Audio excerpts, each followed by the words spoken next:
Ready to get that hard-earned money back from Uncle Sam? Claiming your income tax refund is simpler than you might think, and this video will guide you through exactly how to do it efficiently.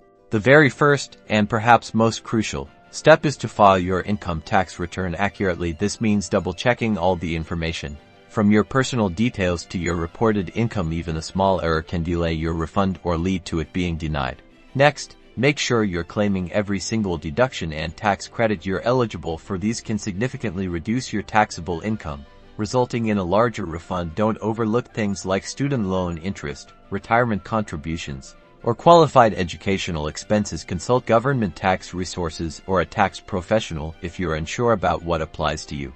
Once your return is filed and all eligible amounts are included, the next step to getting your refund quickly is to ensure your bank details for direct deposit are absolutely perfect. This is the fastest way to receive your refund, bypassing the need for mailed checks. Finally, submit your completed and verified tax return to the relevant tax authority. Once processed, your refund will be issued. By filing accurately, claiming all your entitlements, and opting for direct deposit, you're setting yourself up for a smooth and efficient refund process.